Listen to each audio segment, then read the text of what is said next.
बिस्मिल्लाहिर्रहमानिर्रहीम, अस्सलाम वालेकुम। मैं हूं ईसा नकवी और मेरे साथ मौजूद हैं राजा फ़ैसल। जो लोग राजा फ़ैसल को नहीं जानते उनके लिए मैं बता देता हूं, अगरचे मुझे यकीन है कि राजा फ़ैसल जो हैं वो ख़ासे मकबूल और ख़ास तौर पर भारत में और भारतीय टेलीविज़न स्क्रीन्स के ज़रिए पाकिस्तान का मौक़िफ़ पाकिस्तान के हवाले से और रीजन के हवाले से भारतीय मीडिया पर बैठकर जितने बुलंद आवाज़ में राजा फ़ैसल जो हैं वो पहुंचाते हैं वो आप बहुत सारे लोग वाकिफ़ होंगे। और आज इनको यहाँ पर मदऊ करने की, अपने साथ इस प्रोग्राम में बिठाने की एक बहुत ही ख़ास वजह है। वो वजह मैं आपको बताता हूँ, लेकिन इस वक्त मैं आपको ये बताऊँ कि आज जुमे का दिन है और 19 जून है और जिस वक्त मैं ये वीडियो रिकॉर्ड कर रहा हूँ इस वक्त भारत में एक ऑल पार्टीज़ कॉन्फ्रेंस जारी है जो वज़ीर-ए-आज़म नरेंद्र मोदी ने बुलाई है। उनके एक जानिब मौजूद हैं भारतीय वज़ीर दिफ़ा, उनके जो रक्षा मंत्री हैं राजनाथ सिंह, और साथ में उनके मौजूद हैं उनके वज़ीर ख़ारजा जो मिनिस्टर ऑफ एक्सटर्नल अफेयर्स हैं सुब्रमण्यम जयशंकर, और भारतीय पार्लियामेंट में 5 या 5 से ज़ायद मेंबर्स रखने वाली जो सियासी जमातें हैं उनके कायदीन को या उनकी रिप्रेजेंटेशन इस जो है वो ऑल पार्टीज़ कॉन्फ्रेंस में बुलाई गई है। और साथ ही जो नॉर्दर्न एरियाज़ के और दीगर अहम रियासतों के चीफ़ मिनिस्टर्स हैं वो इस मीटिंग में शरीक हैं और भारतीय हुकूमत इस वक्त उनको एतमाद में लेने की कोशिश कर रही है कि आखिर वो क्या फ्लॉड पॉलिसी थी जिसकी वजह से भारत के जो सिपाही हैं, जो उनके आर्मी के जवान हैं वो मरे। कैसी ऐसी पॉलिसी थी जिसकी वजह से उनको जो है इतनी जो है हज़ीमत उठानी पड़ी, इतनी उनको जो है ज़िल्लत उठानी पड़ी चाइनीज़ फ़ौज के हाथों। एक रोज़ पहले जो है वो एक मीटिंग हो चुकी है चाइना और भारत की अफवाज के दरमियान और फ़िलहाल इन दोनों की तरफ से कंसेंसस ये है कि डी-एस्केलेट किया जाए। ये सिचुएशन है और यकीनन जिस वक्त ये वीडियो आप में से बहुत सारे लोग देख रहे होंगे उस वक्त तक उस ऑल पार्टीज़ कॉन्फ्रेंस की डिटेल्स सामने आ चुकी होंगी। नरेंद्र मोदी को ये ज़रूर है कि ये पार्टीज़ बाहर से ही कह के गई थी कि नरेंद्र मोदी को बहुत ही आड़े हाथों लिया जाएगा। अब मैं आपको बताता हूँ कि राजा साहब को मैंने क्यों बुलाया। राजा साहब जो हैं वो उनका मैं ट्विटर देख रहा था और ट्विटर पे उन्होंने एक शिकवा किया हुआ था और उस शिकवे ने मुझे मजबूर कर दिया, मैं तड़प के रह गया कि मैं राजा साहब के पास जाता हूँ। और शिकवा इनका ये था, इन्होंने भारतीय मीडिया को मुखातिब करते हुए कहा था कि भारतीय मीडिया जो मुझे हर हफ्ते और हफ्ते में भी 2-2, 3-3 दिन जो है वो मेन स्ट्रीम भारतीय मीडिया बुलाता है बात करने के लिए रीजन के हवाले से, पाकिस्तान के हवाले से, और ये ख़ासी ठुकाई करते हैं उनकी। लेकिन जिस वक्त से ये लद्दाख वाला मामला हुआ है राजा साहब ख़ुद उनको मैसेज कर रहे हैं और मैसेज पे मैसेज कर रहे हैं कि आप मुझे क्यों नहीं बुला रहे लद्दाख वाले मामले पर। और भारतीय मीडिया जो है क्या नाम है जी, सुचेरिता जी जो हैं वो, अर्नब गोस्वामी, उसके बाद टाइम्स नाउ, ये सारे लोग जो हैं वो राजा साहब को नहीं बुला रहे। तो मैंने कहा कि राजा साहब को, मेरे चैनल पे भी बहुत सारे भारतीय जो हैं वो आते हैं, कमेंट्स करते हैं, बहुत सारे लोग जानते हैं ये भारतीय मीडिया को क्या हुआ है, ये आपको क्यों नहीं बुला रहे। देखिए ईसा, सबसे पहले मैं तो ये बताता चलूँ आपको कि मैं तो बहुत ज़्यादा बोर्ड हूँ इन दिनों में, क्योंकि करने को कुछ नहीं है। पहले इतना अच्छा वो बुलाते थे और इतना अच्छा हम लोग प्रिपेयर होके और उनके साथ बात किया करते थे, यहाँ तक कि मैं पूरा जो मई का महीना था उसमें मैं कह के इनसे थक गया। ये कभी कबूतरों पे प्रोग्राम कर रहे थे, कभी ये 2 समोसे खाते हुए पाकिस्तानी पकड़े जाएं दिल्ली में किसी गली में तो उनको पकड़ के तो उन पे प्रोग्राम कर रहे थे, कभी ये जो हैं ये कराची में लोग जो हैं वो पैनिक कर गए हैं जी कि उधर शायद कोई इंडियन प्लेन्स चले गए थे या कुछ इस तरह की खबरें बना के तो वो प्रोग्राम कर रहे थे।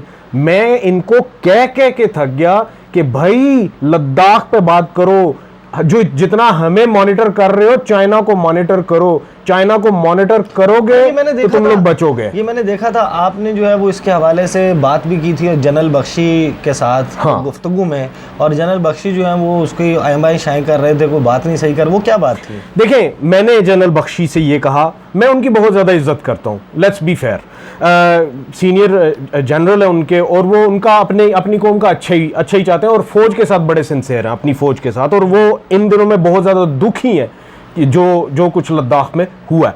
अब मैं यहाँ पे ये बताता चलूँ कि प्रोग्राम में ये हुआ कि मैंने उनसे ये कहा कि जनरल बख्शी, आपको नहीं लगता कि ये डाइवर्जनरी टैक्टिक्स इस्तेमाल की जा रही हैं आपके मीडिया की तरफ से और आपकी गवर्नमेंट की तरफ से कि आप लोग लद्दाख पे बात ही नहीं करना चाह रहे और आप लोग कभी नेकू को उठा के ले आते हैं, कभी फिर कुछ इनकाउंटर्स करके तो कहते हैं कि ये हमने आतंकवादी मार दिए, फिर कभी आप किसी गाड़ी में कोई पुराना असला रख के, कोई बारूद रख के उसको आग लगा देते हो, कहते हैं कि ये हमने गाड़ी पकड़ी है और ये सेना के नौजवानों को ब्लास्ट करने के लिए रखी थी।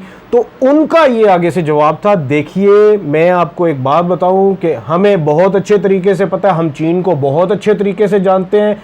चीन की जो स्ट्रेटेजिक जो पोजीशन रही है हमेशा से, वो ट्रेडिशनली वो ताइवान की तरफ और ईस्ट चाइना की सी की तरफ रही है और इस तरफ वो देखते ही नहीं।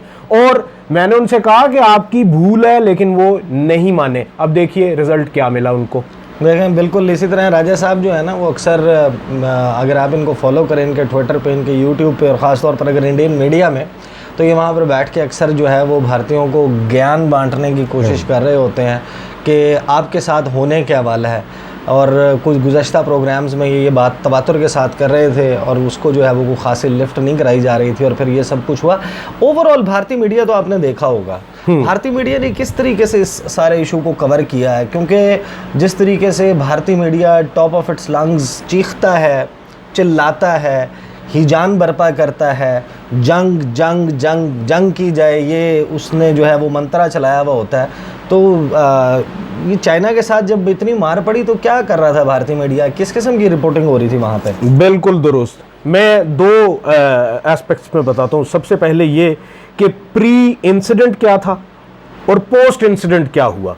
प्री इंसिडेंट ये हुआ कि वो तो विलिंग ही नहीं थे इसके बारे में बात करने के, जितना अवॉइड कर सकते थे वो कर रहे थे। हम लोग ही बार बार मैं तो हर वक्त उनसे कहता था भाई चीन पे बात करो, वो कर ही नहीं रहे थे, ठीक है। लेकिन अब क्या हुआ कि जब ये इंसिडेंट हो गया तो उसके बाद दो किस्म के नैरेटिव्स मुझे देखने में आए।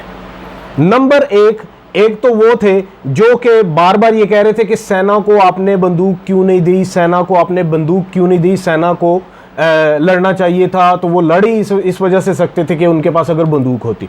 दूसरा जो उनके यहाँ से नैरेटिव आया आपको, और मेरे ख्याल में इंडियंस जो आपको देखते हैं, मैं उनको आपके प्रोग्राम के तवस्सुत से ये बताता चलूं कि भाइयों इस चीज़ को आप नोट कर लो कि आपके साथ आपका मीडिया कर क्या रहा है। आपको पता है कि आपकी जो सेना के जवान है वो आपकी रक्षा के लिए उन्होंने अपनी वहां पे जान दी, उन्होंने मार खाई, और जिस तरीके से जिल्लत आमेज तरीके से उनकी जानें गई हैं, कुछ ने वहां पे खुदकुशियां की हैं। ये सारे का सारा किस लिए हुआ? क्योंकि आपका मीडिया, आपको पता है कि आप क्या कर रहा था, वो ये कर रहा था कि वो सारे का सारा शिफ्ट कर रहा था ब्लेम सेना पे ये कर रहे थे कि सेना ने क्यों ये मेक श्योर नहीं किया कि वहां पे लड़ाई करें। हर हाल में उनको लड़ना चाहिए था। अगर आप बंदूक नहीं देंगे वो लड़ेंगे कैसे? अच्छा, ये मैं तज़किरा जो है वो अपने गुज़श्ता वीडियोस में कर चुका हूँ कि अगर आप देखें इस इवेंट को कि गलवान की वादी में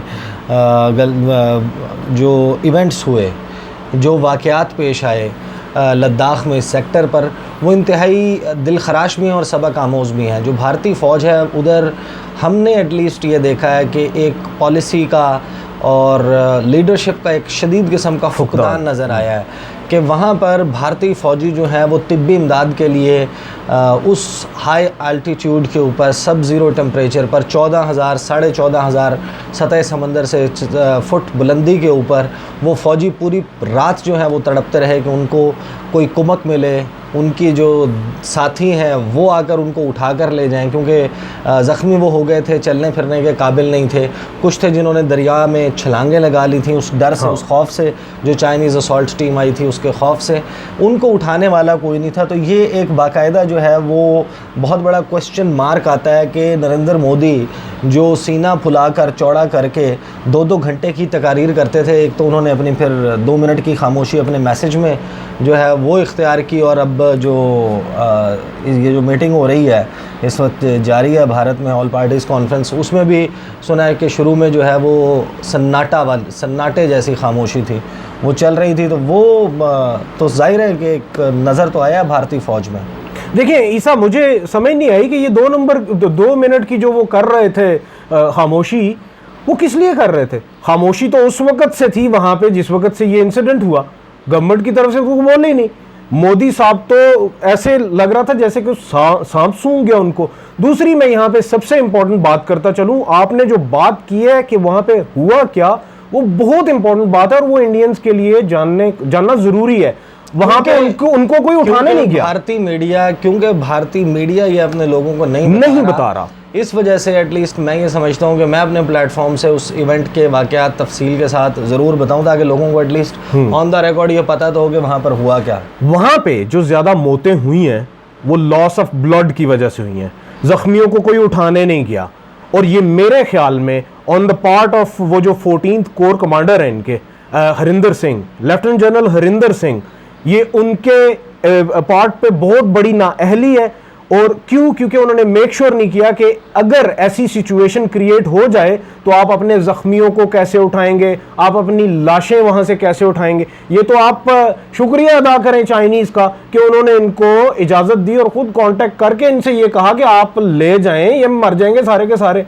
और जो उनमें से फिट थे वो ऑब्वियसली उन्होंने अपने पास इम्प्रिजन कर लिए, लेकिन जो जख्मी थे मेरे ख्याल में उनकी जो मौतें हुई हैं ज़्यादा, वो उसके जिम्मेदार 14th core commander lieutenant general Harinder Singh और साथ में मोदी जी हैं कि जिनके पास कोई प्लान नहीं था। अच्छा, मैं ये चाह रहा था कि राजा फैसल साहब से जो है वो यहाँ पर इस फोरम के ऊपर ये गुफ्तगू इसलिए करूँ क्योंकि भारतीय मीडिया जो है उसने पिछले एक हफ्ते से इनका बाइकआउट किया हुआ, इनको नहीं बुला रहे क्योंकि ये वो तफसीलात हैं जो वो नहीं चाहते कि कौन कौन ज़िम्मेदार है और वहाँ पर क्या वाक़यात पेश आए, ये भारत के लोगों को पता चलें।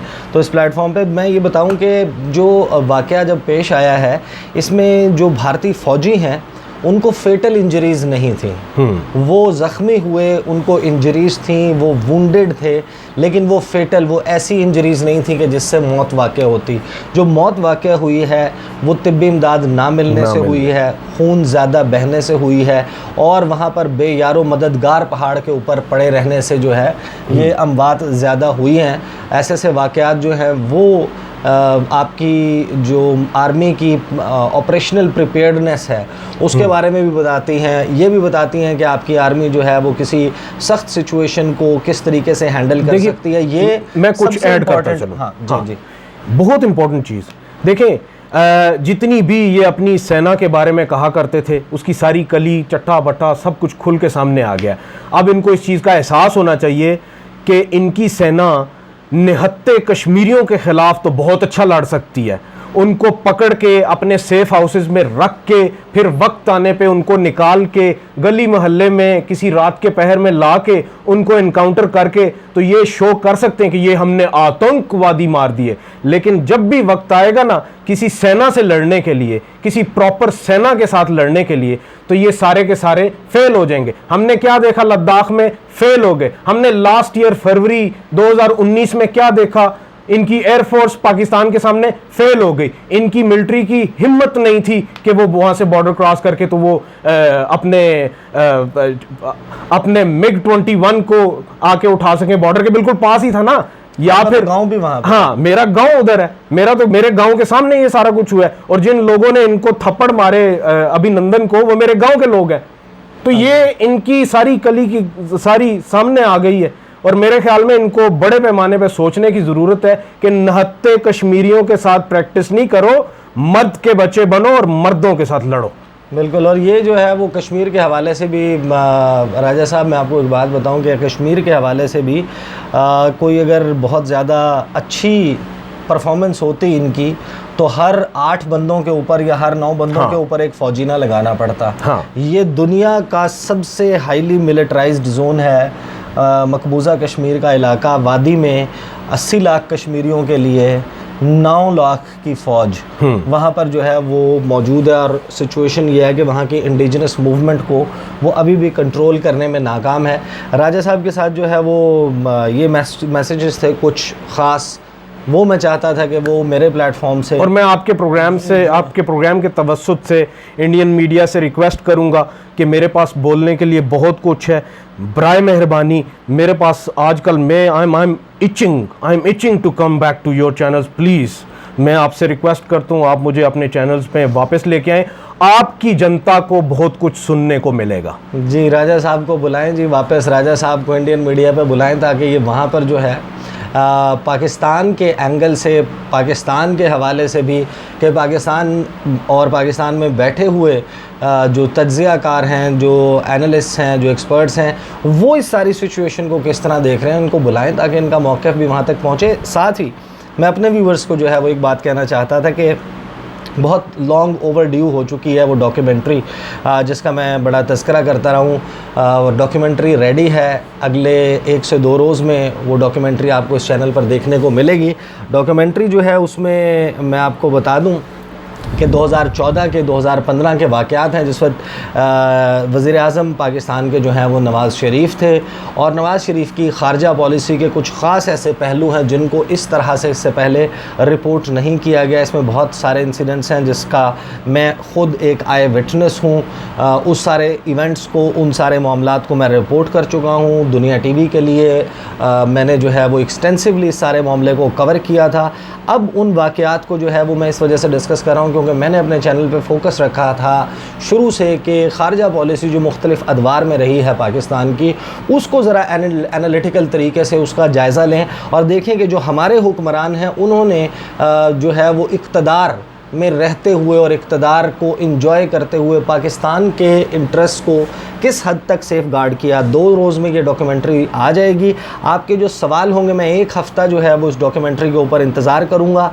जो उसके हवाले से इंपॉर्टेंट क्वेश्चंस आएंगे उसके बाद उन सवालों का जवाब देने की कोशिश भी करूँगा, और साथ ही ये भी कोशिश करूँगा कि उन तमाम इवेंट्स को जिन लोगों ने विटनेस किया था उनमें से किसी जो कोई जो लोग हैं उनके साथ भी मैं अपने चैनल के ऊपर बात कर सकूं।